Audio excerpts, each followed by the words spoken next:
Hello to my air signs Libra, Aquarius, and Gemini. Welcome to the Virgo full moon. You'll find the timestamps for your rising signs listed below. Hello Libra Rising, welcome to your reading for the Virgo full moon happening on February the 24th at 11:31 p.m. if you're in the southern hemisphere with me. So it's going to be a giant big full moon right before midnight. So if you're up late enough, I'd highly recommend you go out there and you stand under it. This time of the year, this time in our culture, it feels like preparation. And if it's been feeling like you've been gathering strength in the lead up to something, this full moon on the 24th might have some clues for you. If we cast our mind back to September 15th of last year, that was when we had a new moon in Virgo. And if you've been with me that long, we had a whole bunch of conversations about going deep, about developing a friendlier relationship with our intuition, about trusting our spirituality that is less to do with the academic side of things or the formal structures of that spirituality, and more to do with your ability to self-soothe and go deep in private. Now that it's a full moon, there's going to be a spotlight on this part of your life, Libra Rising. It might be feeling a little bit intrusive. Perhaps if there's some really deep work that you're preparing for, but maybe feel unready for, it might feel a little bit intrusive. The reason I say that is because on the opposite side of the moon is the sun in Pisces. So we've just entered Pisces season, but it has that quality of there's a strictness about Pisces. There will be for the next couple of years, only in the way of really devoting oneself to preparation. Pisces has got their Saturn return occurring at the moment. And so there is something of a container about a sign that is usually so movable and so fluid. So Saturn, Mercury, and the Sun are all kind of in like a little three-way in opposition to the moon, lighting it up, giving it a voice, giving it a glow. So that's what I mean about this sort of intrusive feeling. It's very private in the 12th house, Libra Rising. There's so much that we keep to ourselves, not because we are hiding anything, but because it's almost impossible to discuss, because it does sit deeper in our conscious understanding, in our unconscious understanding. I love the 12th. Not everyone does. You can sort of think about it too as this place of like pre-birth. If the first house is what was rising on the eastern horizon when we were born and took our first breath, the 12th house, whatever sign is there, was what was rising before, while we were still in the womb. The 12th house does have a feeling of like cocooning as well. It has a feeling of real privacy and safety and solitude. So big emotions with a full moon, always, isn't there? Definitely some deeper things to be revealed for you from the 12th house. When I look at the tarot and I start to think about the significations of Virgo, the signs, so thinking about Virgo as if it were your pre-birth life, it's the Hermit that we chat about. And this really fits for me for a definition of the 12th house. The Hermit is someone who's taken themselves away from the responsibilities of a social life or duties to do with the community. They've taken themselves away to stick their nose in a book and learn as much as they can and find faith in their understanding of the cosmos. You can see here in the lantern, the Hermit actually holds the star in their lantern. The secrets that are going to help us and are going to heal our humanitarian spirit. Sometimes if we're in life and we're hiding, that's what the Hermit can look like, and that's all right too. The trick is kind of knowing the difference. I'm the kind of person that really needs time alone to recharge. I can find that I am better with a bit of grace, a bit of time to reflect and to rest and to regroup. And so in that moment, that's how I feel about my hermiting when it happens. Sometimes, though, it can feel like sitting on the couch and just eating twisties and staring at the wall, and that feels unproductive. Not that rest has to be productive by any means, but there's a difference between sort of being like, I'm really lounging, I'm having a deep lounge and I love it, and being like, I'm hiding because the outside world kind of spooks me, or I just don't have it in me to even, I'm, running at half mast. I'm just like a zombie. I'm no good to the group. It doesn't matter. It's okay. Like, as long as you can sort of figure that out for yourself. And if it's not working for you, kind of make changes too. The 12th house is private, deep work. It is really behind closed doors, kind of what happens when you sleep as well. I don't know if you have like a dream journal, but it might be worth, if you do, heading back to September of last year and seeing what you wrote down and seeing how you can find those links to the present moment and see what's developed since that time as well. With this strictness in Pisces, because Pisces is your 6th house of repetition and of service. So I kind of like that, because your service is attached to something quite magical and quite intuitive, which I think is really beautiful. But with Saturn there, and now Mercury too, there is kind of like, there's a bit of a like staff review, might be. I've been having this really funny private realization with myself and with things that I've been ingesting. This is completely off topic. I don't know if you know the movie Mummy Dearest, starring Faye Dunaway as Joan Crawford. It's brilliant in the worst possible way. It's kind of like, it's such a circus. It's so huge and so dramatic and full on. But I've always had that kind of in my unconscious somewhere. But what I did was I kind of switched from watching that movie into actually watching Joan Crawford herself, and just the difference that I found. Sometimes when I'm by myself and I'm sort of preparing for something, I have these conversations in my mind, and particularly when I'm in this space of being like self-produced and responsible for everything about getting my work out there, sometimes when it's time for the actress to sit down and do the work, it can be a bit Faye Dunaway rather than Joan Crawford. Joan was a workhorse. Joan was very 6th house. She was really convinced. Whereas Faye would keep everyone waiting and would be really rude and would like change everything once she sat down because the lighting wasn't to her liking. She was too much. Love Bonnie and Clyde. But do you see what I mean? It's sort of like there's this conversation internally where it's like, right, okay, this is my schedule. This is what I need to do. For you in your 6th house, Libra Rising, there'll be a lot of scheduling that Saturn is being like, all right, you hippie, let's get this thing organized. So in that organization, rather than being like, okay, lights are set, everything's done, okay, makeup, hair's done, right, okay, here comes Faye Dunaway, she's going to chuck a tantrum and like have to have a lie down for 10 hours.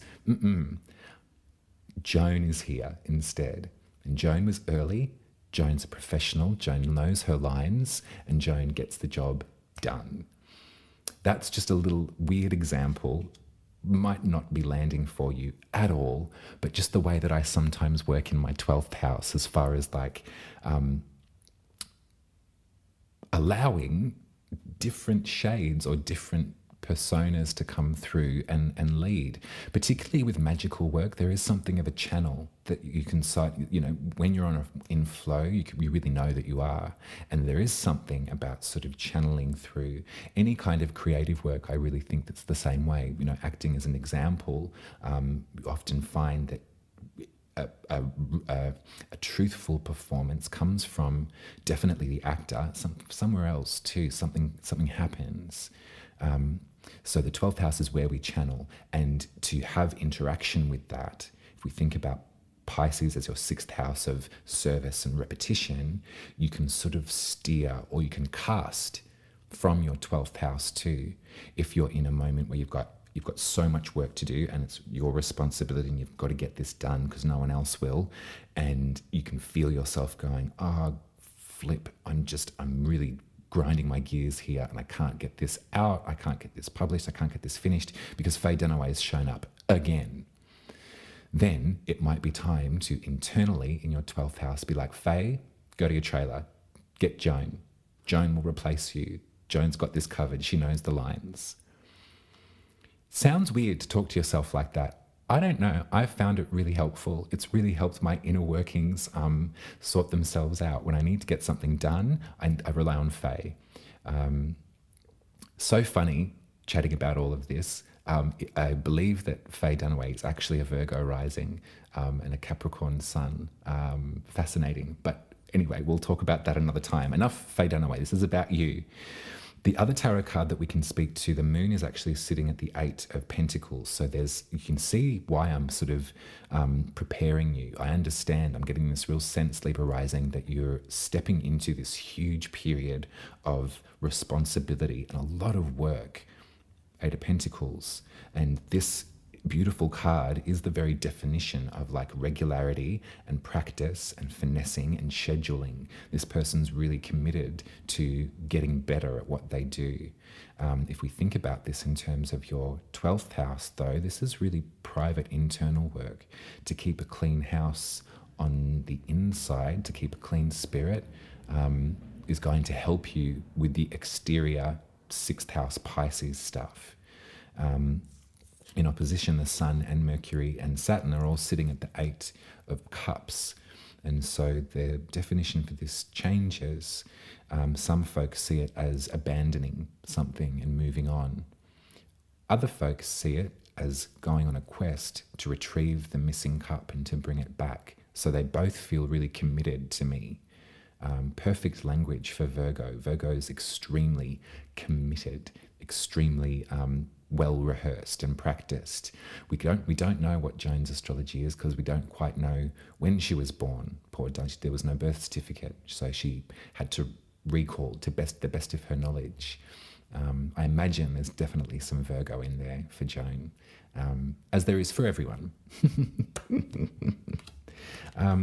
Let's talk about, so Mars and Venus formed that conjunction on the 22nd, so 2 days before this full moon, in your 5th house of your creativity, your self-expression, your access to pleasure, and enjoying life for that purpose and that purpose alone.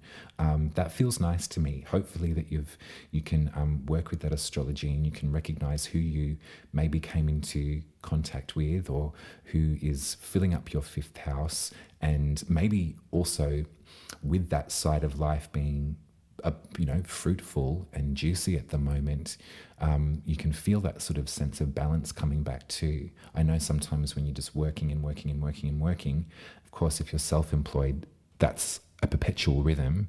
But sometimes it can just feel really out of whack.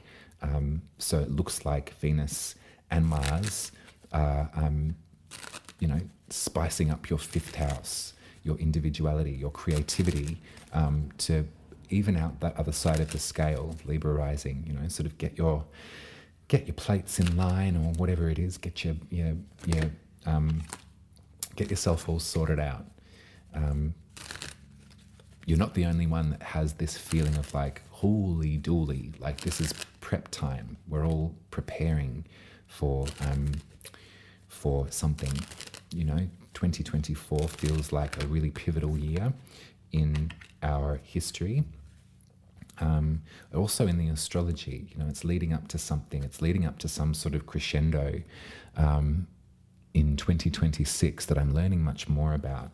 And I hope to share that with you as the time goes on.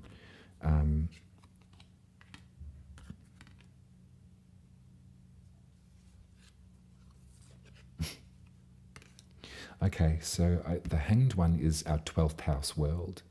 The Hanged One is sort of emblematic of that sort of suspended in animation, suspended in motion feeling of the 12th house. It's kind of, sometimes when you go to sleep, happens to me sometimes, and I'm just drifting off and I can feel everything relaxing, really enjoying my 12th house. Sometimes something will like occur in that bridge between the waking world and between the other realm, and sometimes it wakes me up, like it sort of freaks me out. The Hanged One has learned not to be frightened. The Hanged One is sort of really giving into that feeling of that lack of control that then turns into absolute like bliss and nirvana, and allows you to sort of move around consciously unconscious in that 12th house in dreamland. We might be picking up on some, I think I am picking up on it, Libra Rising. It's okay. I understand why. It does feel like there is some trepidation about the coming year, about moving into this world that seems to be rapidly like losing it. We've got a lovely procession here though, because remember, after the tower comes the star, right? So comes this Aquarian sensibility, comes this Plutonian essence in Aquarius as well. All of this stuff that I've been talking about for ages now, it feels like it's coming to some sort of reality for us, doesn't it? And perhaps you've been finding it difficult in your dreamland because there's been so much on your mind, for good or for bad. Maybe you're really busy and your business is going really well and you're sort of like, this is amazing, although I can only sleep for like 2 hours a day now. Holy moly, I'm exhausted. Or it could be going to sleep and trying to find that flow in the 12th house, trying to find that rhythm in the dream state, but then just being racked with the paranoid interference of what you're worried about in the waking world. There's lots of elections around the planet this year that we know. We have felt a lean to a place that feels like fascism, that we know, and it's concerning. I trust that this astrology over the next years is going to be so beneficial for us. I'll tell you about it another time, but I do really have my eyes on 2026. There's some great content, there's some great astrologers here on YouTube that know far more than I do about the topic, but there it does feel like a moment that was predicted by somebody else to be one of the most beautiful aspects, the most beautiful patterns in the sky for the last 100 years. And it's happening in 2026. It's by a French astrologer called Babot, and it's called the Babot basket. That might be just worth something, just keeping in your back pocket as a potential for the future, because I do understand that lack of sleep, or a sleep that you've just racked with paranoia or fear or worry, that starts to have an effect on the 6th house, the body, doesn't it? Maybe we can look to Saturn as that container, as a boundary around the health of your system. If you feel that you need to journey into your psychic possibilities, you can do so. If you feel that you are scaring yourself, I would pull back on it. We don't look at astrology to predict the worst. We give ourselves some context for our lives, for what we're going through, when we recognize the mirror that's occurring up in the universe. It's an encouragement to talk about it. It's encouragement to share how we've been feeling with those that are of a similar mind. But it's not for any sort of prediction of the worst. I do know the propensity to go down rabbit holes too on a certain topic. That's something that we're going to have to come to grips with as a group, because it's unhealthy. That's not to say you should put your head in the sand and not absorb the reality of the situation. However, to frighten yourself to a point where there's no moving is unhelpful for you. So we're finding some balance. Hopefully we're sort of recalibrating here. Hopefully this Pisces season will be a good one for you, and you can feel that container with Saturn. You can feel it rather than as like an oppression. It's kind of like a healthy boundary. I've got the Queen of Cups here, so there's definitely someone around you that is willing and ready and able to listen to how you've been feeling. If what I've been saying to you is like, oh yes, of course, that's what yeah, you're right, Uma, I'm beside myself. Seek out this Queen of Cups. There's someone who has the capacity to listen to how you're feeling. Sometimes there's images of like therapy in the Queen of Cups too. So maybe if you're not in talk therapy at the moment and you've got the resources that you can afford to do so, engage in something like talk therapy. Engage if you've not been in that practice for a while. It might be a good time to pick it up again as we move forwards into this really sincere astrology. I haven't given you any of the other aspects that come after this moon. I think it's okay. I think that's enough for you for the moment. On the 5th of March, Chiron will conjoin the dragon's head. So there will be an urgency to look at the wounding that you have unconsciously in the way that you relate to other people. But we can sort of talk about that in the aftermath when I give you the horoscope for the Pisces new moon on the 10th of March. Go gently, Libra Rising. Know that I adore you and know that a full moon is always a bit great potential to unleash if there's been some feelings that have been a little hard to access. You can always look forward to a full moon as a moment to cry if you need to laugh, to enjoy. You know, it's a very private ritual that you can do alone or you can do with a group of people too. Much love, Libra Rising. Thank you for being here with me. If you are still here, what can you put in the comments? A hermit. What about... I should have thought of this before. Send me some love in the comments. That would be nice. Send me your thoughts. Send me just a little well wish. That would be really sweet. It does help get the word out, but it's nice just to sort of check in. It's nice to hear that folks are getting to the end of my babbling on. I know I always talk over the sand and everything, but I really have been enjoying this interaction with everyone. If you'd like me to read your birth chart, you can head to umaruby.com and I shall draw you one. They look like that. And you can make an appointment with me on Zoom at umaruby.com. If you'd like to support my work here, you can subscribe for 10 Australian dollars a month at buymeacoffee.com. And there's also a tip jar there if you've got the money to throw some in the can. That would be awesome.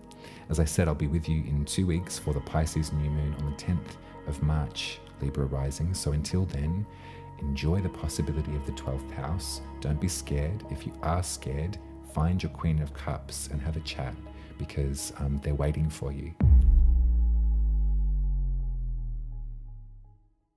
Hello, Aquarius Rising. Welcome to your reading for the Virgo full moon happening on February the 24th at 11:31 a.m.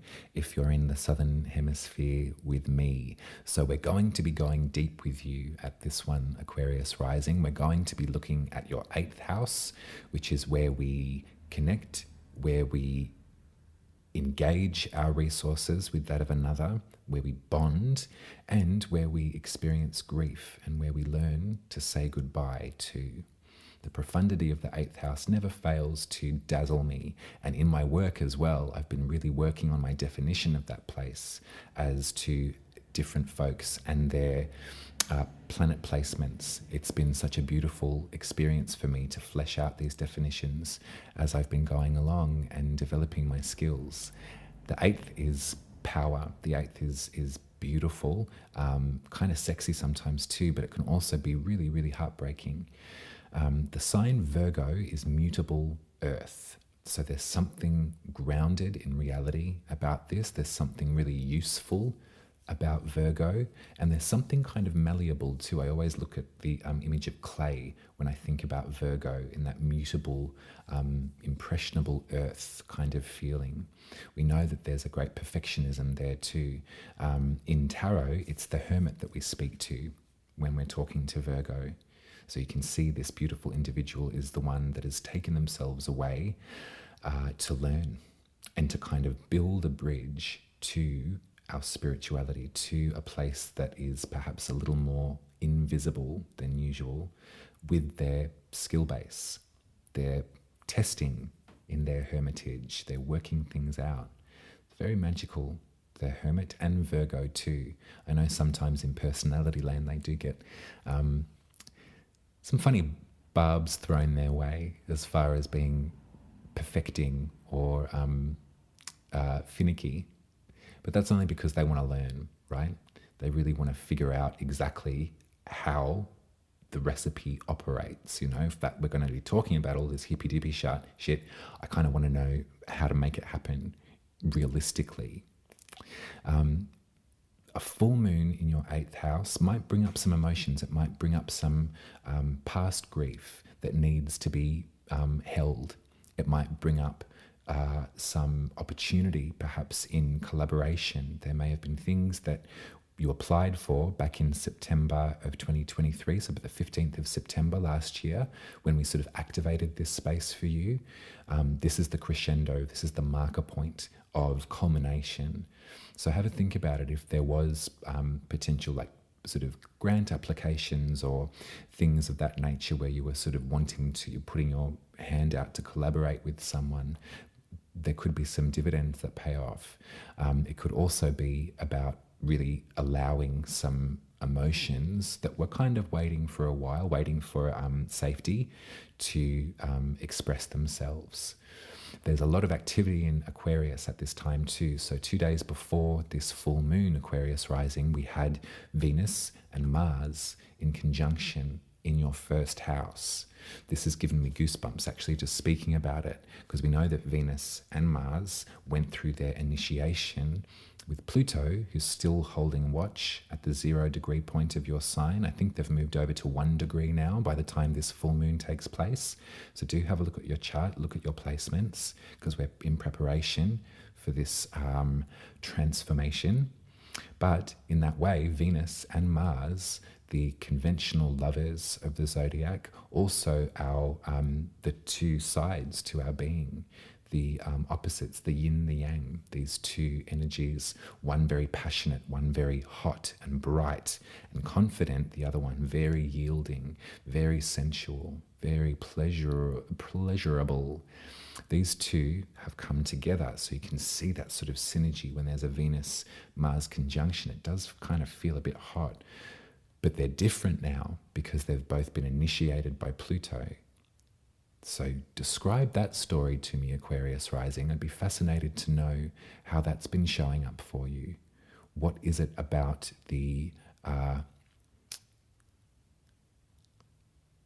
sides of you, the gentle and the gruff, that has gone through a metamorphosis?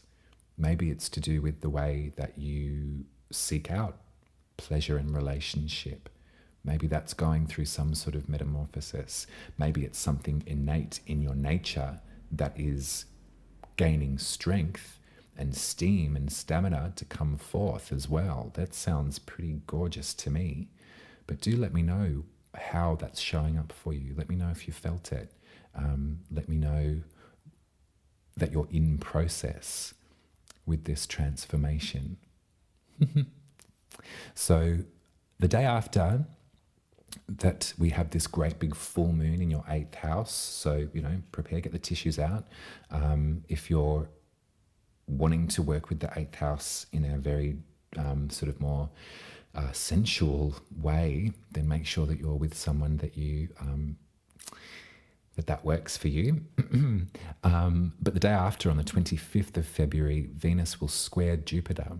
So Venus in your 1st house of the self, the soul's rising intention, in square with Jupiter in your 4th house, your roots, home, ancestry, that private world that's been taking such focus for us over these last years. A square from Jupiter, is always an opportunity to have a bit too much. We love that.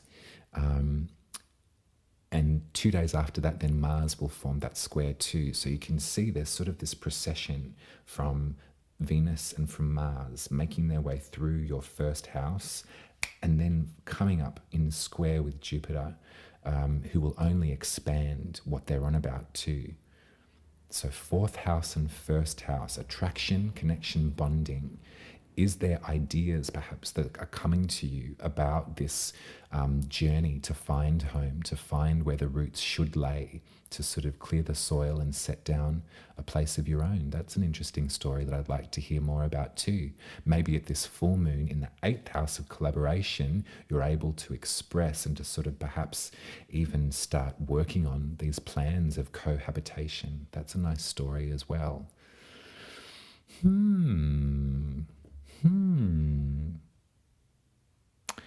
Saturn and Mercury are conjunct the Sun at this full moon. So either side, they're sort of flanking the Sun pretty evenly too.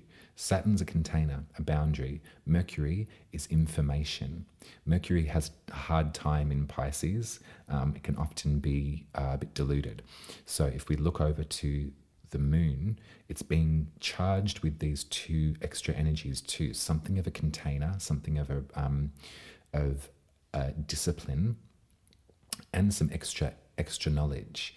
So Pisces is your second house, your values, your money, your resources. So when approaching these conversations about cohabitation or approaching these conversations around collaboration, does feel kind of like that, doesn't it? It's sort of like what has happened to Mars and Mars and Venus. They're hot for each other, and they're wanting to talk about building foundations. And Saturn's like, yeah, sure. Split bank accounts. Everything down the middle, 50-50. That's what I'm getting here. This might not be so literal in your life, but I'd be fascinated to know. I'm going to get you some tarot, I think, Aquarius Rising, from the Crow, I think. Yeah, from the Crows.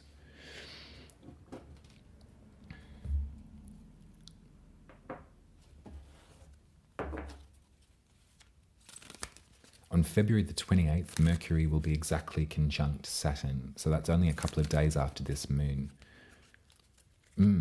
If you're wigging out because what I'm saying to you feels quite literal, you're sort of like, oh yes, I'm actually doing, working on this project or developing this with someone. We've made the commitment, or I'm sort of angling for the commitment. The 28th of February is going to bring you some further information that does have to do with the container, with the boundaries needed in order for this to be successful. So look forward to that bit of it too. Let me see.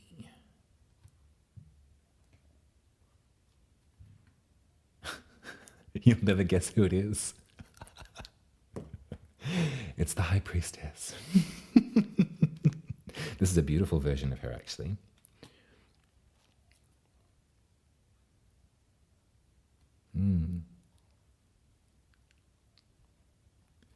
The High Priestess sits in the center of the 5 of Pentacles in reverse. So that feeling of being ostracized or unwelcome, uninvited. My eye is drawn back to that 4th house as well, and all these chats we've had about exclusion in that world. It's in reverse now though, honey. There's something of an opportunity here that I really feel quite strongly. There's something perhaps of a potential gateway into really understanding what this 4th house means to you, how you can structure this, how you can build this for yourself. However, don't get too excited because we also have the Strength card in reverse as well. And this is the Leo vibe. This is the feeling of being strong by being gentle and by being patient and by being understanding. So upside down, it's almost as if it's kind of like I'm needing to ask you the question, are you the lion? Have you been barking orders or roaring lately? Have you been disgruntled? Have you been sort of forcible in the way that you've been speaking to people in your 7th house? Here's the story. 7th house of relationships. Or are you being poorly treated by someone in your seventh house. And no amount of gentility, of softness, of sweetness is tempering their reaction to you. This is where the High Priestess comes into it, babe. You already know when it comes to your relationships, when it comes to who you're investing in, how much time and energy, and by the looks of this moon in these conversations, finances too. You already know if this is a wise idea or not. No amount of checking with others or with the tarot. If you've got tarot at home and you keep on asking the same question, you're going to eventually just get the same answer. You'll probably notice that too. A lot of tarot readers do. They've got one question in their mind and they want a certain answer, or they get an answer and they're like, oh, okay, but they don't trust that answer because they're like, maybe I'll ask again about the same thing and the same thing. You'll end up getting word salad. You'll end up getting something that makes no sense, or just the same flippin' card over and over again. So this is where we work with the High Priestess. She lives inside of you, Aquarius Rising, the one with the answer to every question you could possibly ever want to know. If there's an action that you're about to take, if there's a button that you're about to press that is going to instigate some sort of grand collaboration, and you're being Julia Roberts in Runaway Bride and being like, I don't know. The High Priestess already knows if this is going to work out or not. Are you working from a place from the past that has you feeling unstable in the face of stability? Or have you been kidding yourself this whole time? This single focus that you've been reaching towards, and you've been ignoring the red flags, you've been perhaps copying a bit of heat from someone who is not working in their highest quality of Leo. They're being quite selfish, but you've been like, no, that's okay. That's what I'm for, because I'm so aware of others. I can do it for both of us. Whatever landed for you in that big glob of information that I've just spouted out, remember that the High Priestess has been visiting you for a couple of months now. You already know. So stop asking and stop waiting for further signs. Do it or don't do it. Sorry to be rude. That wasn't rude, was it? That was just direct. Yeah. There you go, Aquarius Rising. Oh, let me know what on earth I'm talking about. That sounded like super exciting, but also pretty intense. If you're still here with me right now, I've decided, I didn't tell Libra, but can you please put an evil eye in the comments? You'll find it in the emojis. Yeah, a little emblem of protection is what we could all do with right now, I think, darling. So whack it in there and let me know how this reading felt for you. I've been so enjoying how enthusiastic everyone seems to be getting about like talking to me. Like, it's so nice. So yeah, let me know how this has been landing. And also, if you want me to read your birth chart one-on-one, I draw them up. They look like that. You can head to my website, umaruby.com, and book yourself an appointment. Off topic, no, it's so on the same topic. I just wanted you be highly aware that there's a discount code called the 6 of Pentacles above the bookings tab. So if money's tight at the moment, whack that in. It's available to everyone for all time. So yeah, if you were wanting a reading but it's been tied, there's no questions with that discount code. It's important for me to name the price, but then also have the provisions there for those that need it. If you wanted to support my horoscope work, head to buymeacoffee.com/umaruby. You can subscribe for 10 Australian dollars a month to support me in this work. There's also a tip jar there too, if you can at all afford it.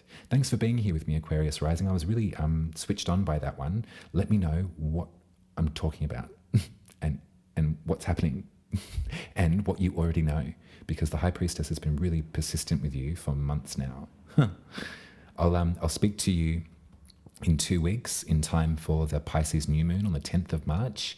That is going to help us if it is this commitment that you're endeavoring into, we can do some work with your resources at that new moon.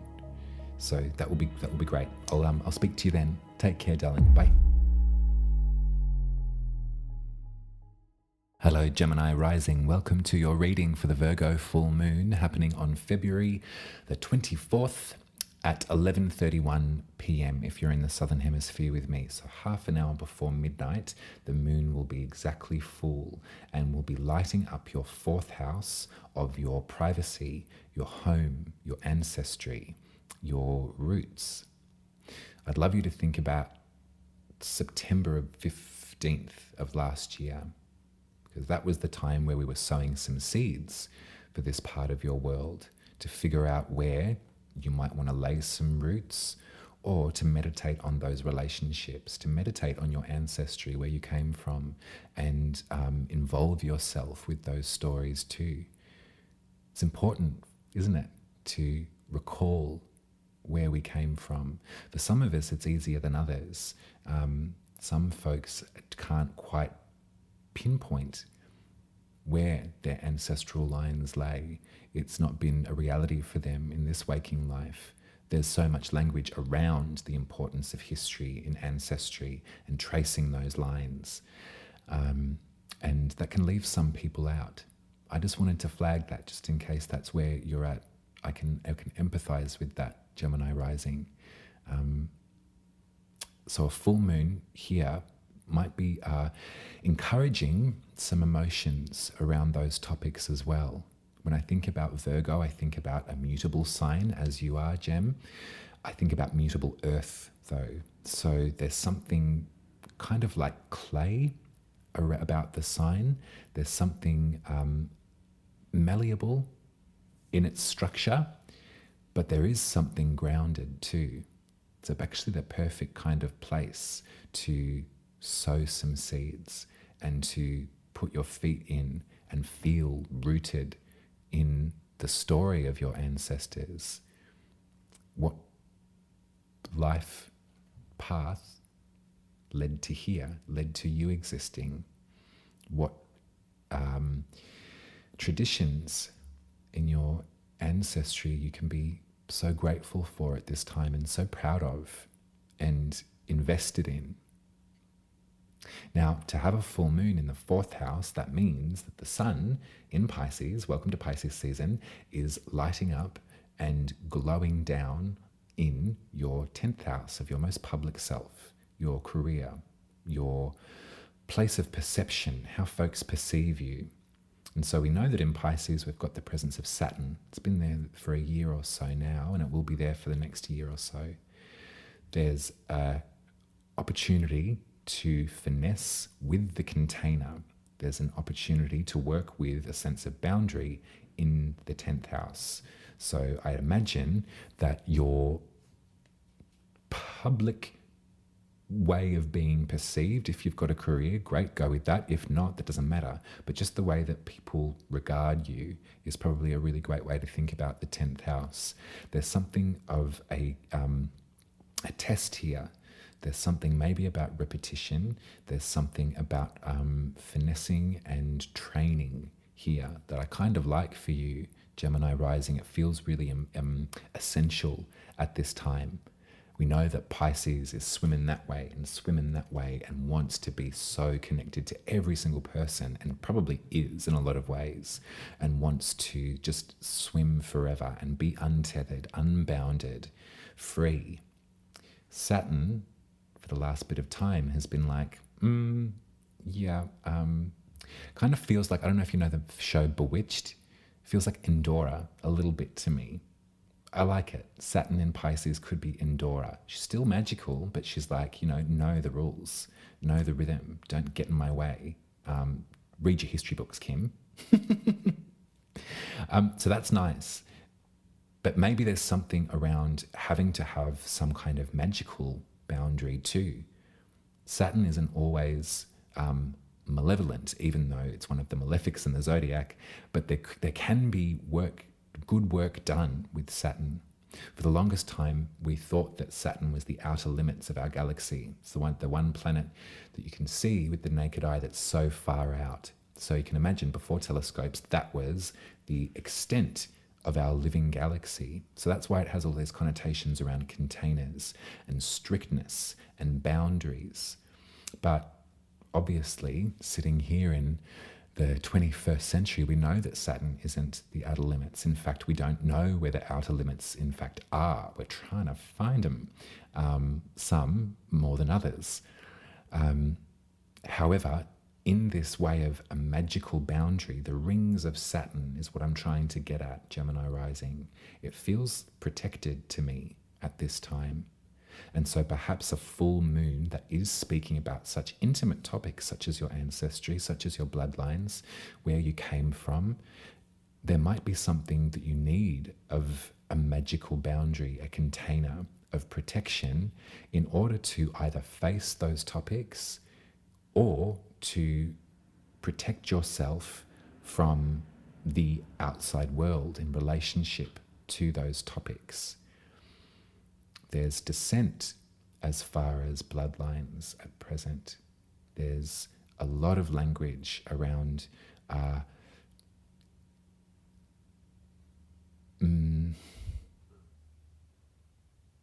it's a perfect time to invest in a magical boundary, Gemini Rising. It's a perfect time to do so, particularly in the public world. I think this is why I'm sort of really ramming this message home, is because Pisces is so public for you. It is maybe to do with your career, but it is your the what everyone sees. You know, it's the top of the chart. Your legacy, how you're being perceived, and received. So great thing to have a boundary there at this time as you work with some of this deeper, more private, ancestral, hidden work as well. When we speak to Virgo in tarot, we speak to the hermit. We speak to someone who has taken themselves on a bit of a trip with a magical boundary in order for them to learn about the bridge between spirit world and the living reality. You might not think that Virgo is so magical, but I think that they really are. They've got the prowess and the knowledge to be able to turn all of that hippie trippy stuff into something based in reality, into something realistic and here and now. I can kind of feel your 2 feet firmly planted in that beautiful, cool clay of Virgo as well, Gemini Rising. Wherever it is that you rest your head, whatever kind of relationship that you do have with your ancestral lines, and let's face it, not everyone has a cohesive, easy relationship in that house either. It can be very painful. It can feel the complete opposite of healthy, rooted systems for some people. For some people, it's complete chaos. It's had them on the move for their whole life, moving around, sniffing out potential danger, knowing weeks before their time is up to get out. That hypervigilance can be very exhausting as well. So I just wanted to sort of throw that in the ring there, Gemini Rising.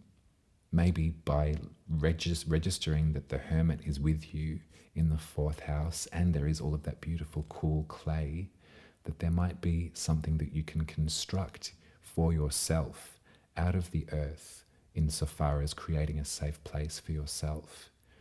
Maybe that's what you have been on the march for. If we think about 15th of September of 2023, that's when we had a new moon in Virgo. So we had lots of chats, if you've been with me that long, lots of chats about setting up shop or setting up the potential of where home might be, what that might look like for you, how you provide yourself with a safe place to land.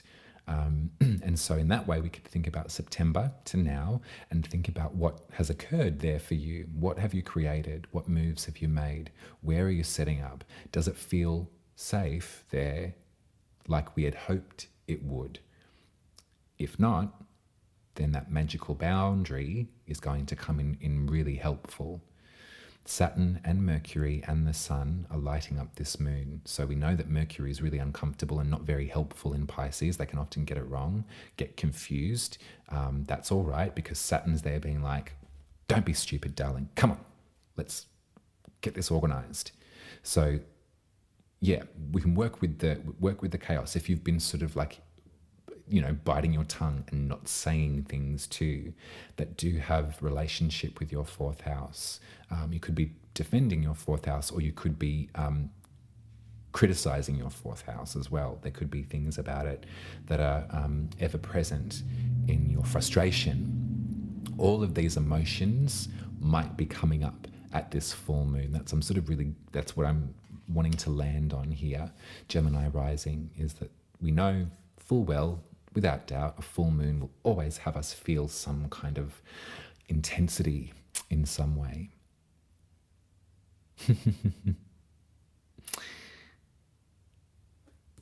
5 degrees of Virgo is the 8 of Pentacles. So there is something that really lovely about repetition here, and about commitment as well. This character is building something substantial, really sturdy, and they're taking their time and they're using their skills to do it. I like this for you, Gemini rising. I can definitely see this journey with Saturn in your 10th house. It's been there for a year or so. It will be there for another year or so. It's longish kind of game, It's good for you at this time. It's shaping your contribution. It's shaping how you might like to contribute moving forward as well, which might be very different from before.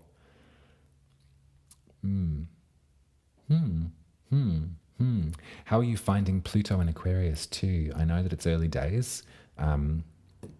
A lot of folks, and there's been a lot of examples that just seem quite obvious about Pluto's presence in Aquarius. I will mention, actually, if you are in the same state that I'm in here in Australia, the moment that Mars entered Aquarius and met up with Pluto, we had a massive blackout, and 500,000 homes around the state were without power. The weather had knocked down 3 power towers, I think, or coal-fired power towers. It was kind of the opposite of perhaps what I was maybe anticipating with this sort of Plutonian Aquarian era. We know that Mars is forceful, so perhaps, we can talk about the Tower tarot card in that way. All that is to say, it was just incredibly obvious and quite literal astrology, which I got a kick out of. I mean, I know it was so frustrating for everyone, trapped at the train station and all of that kind of thing. But maybe in that way of kind of approaching Aquarius and technology and like the explosion of technology and all of these things and, oh God, artificial intelligence, there might be room there for it to go the other way, where we should get used to having no power. That's maybe something that I'm going to anticipate doing too as I move forward, because I am so perpetually plugged in. It might be a really healthy system to get into a habit of having a certain part of the month with no power. That, take it or leave it. That might be boring to you. Let's see what you've got in the tarot. Oh.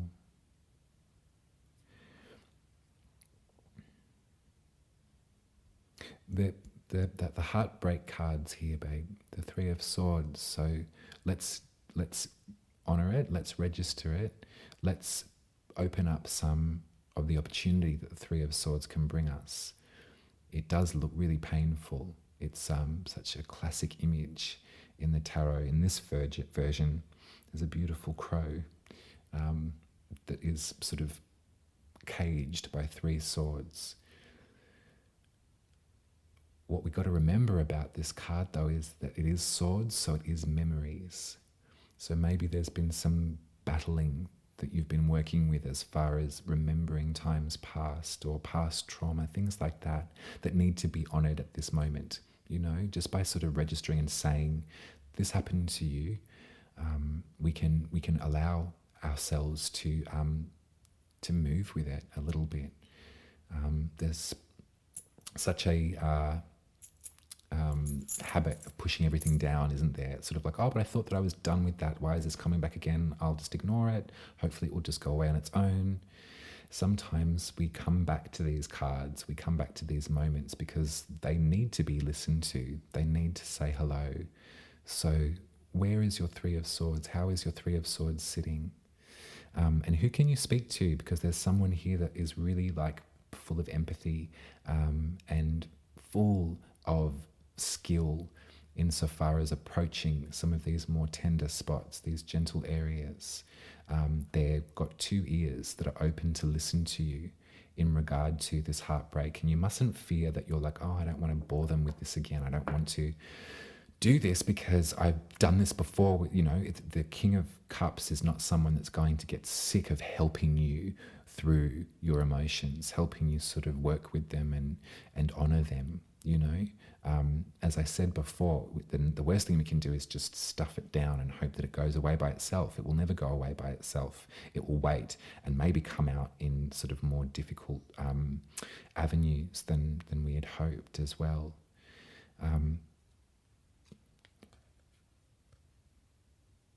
It could have something to do with where you're at right now, Gemini Rising. Maybe this heartbreak is an echo of how much faith you have in yourself, how much faith you have in your work and your ability to generate, your ability to grow as well, sort of plant seeds and plant seeds and plant seeds and plant seeds. It can be disheartening when the growth isn't as verdant and fertile as we had hoped it to be. Sometimes that can trigger past perceptions of oneself, like, oh, typical, I can't, what did you expect? Like, I can't do this. You're like, what did you think you were on about? How did you think that you could do something like this? You're hopeless. You're terrible, Muriel. Those sorts of feelings where it just, that you can do all of the work that you're able, and you'll continue to do that work. And that this is an evolving process, Gemini Rising. That effing side of you, that she can, remember that story about the bus? It's like, hear them out. Yep, because they've got something to say. They've been triggered. Their Three of Swords is showing. Hear them out. And then tell them to get on the back of the bus, because you've got to keep going. I have full faith in you, Gemini Rising, and I look forward to seeing what you've been building. I look forward to you sharing that with me as time goes on. In this moment, though, we're registering some of this disappointment or frustration with yourself.